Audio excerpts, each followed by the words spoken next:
I request Mr. Abhilash from DSP AMC to present his NFO corner. Thank you for this opportunity to be presenting DSP's business cycle fund in the NFO corner. So capturing the trends early, predict, prepare and prosper. So before we go into data and analytics, just a small clipping for you.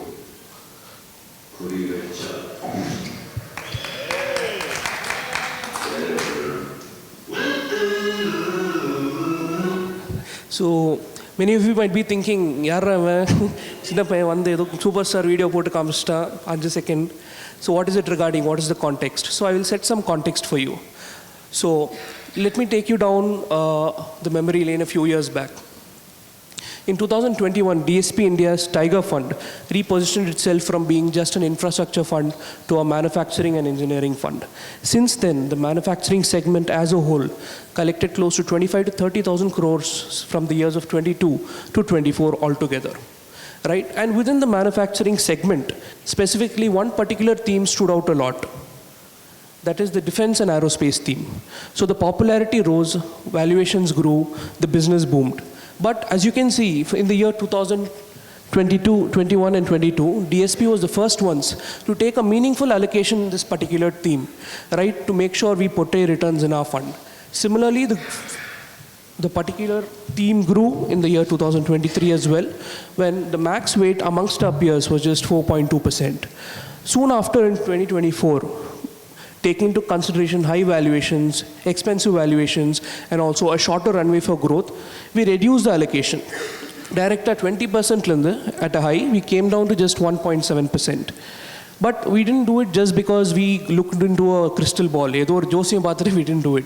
Just a simple and proper reason of fundamentals and expensive valuations. And somehow, to our benefit, the defense index fell close to 20% since June. Similarly, even in our industry, there are different trends that follow. In 2019, just before COVID, it was fixed income target maturity funds. In 2021, there was a range of business dynamic allocation and balanced advantage funds that came into consideration. And 23, including DSP, we saw a lot of multi-asset funds coming into the fray. And 2024, as you might have already known, was the year for thematic funds. Close to 10 NFOs collecting close to 96,000 crores out of 2 lakh crores in the total equity inflow, which is quite a lot. So you might be wondering, why am I talking about all these trends? And we as financial advisors or AMCs, etc., try to capture these trends to make sure we don't fall short of performance. So to capture multiple trends, presenting to you the solution.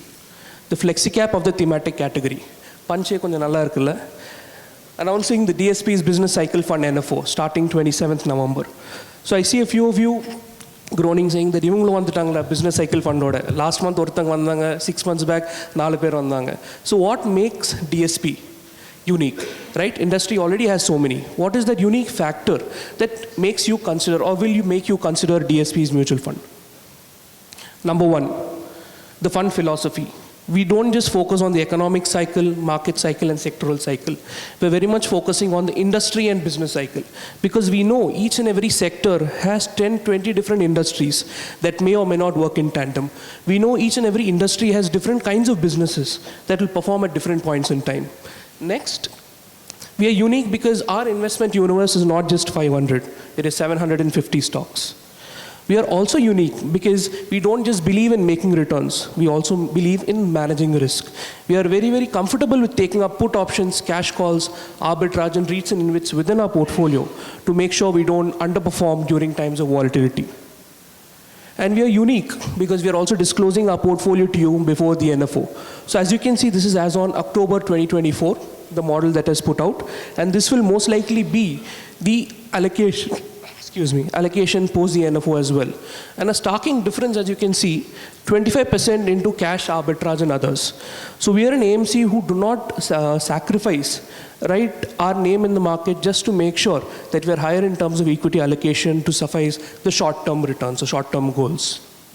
And as you can see, the framework has indicated zero allocation as of now to cement, FMCG, IT and NBFCs.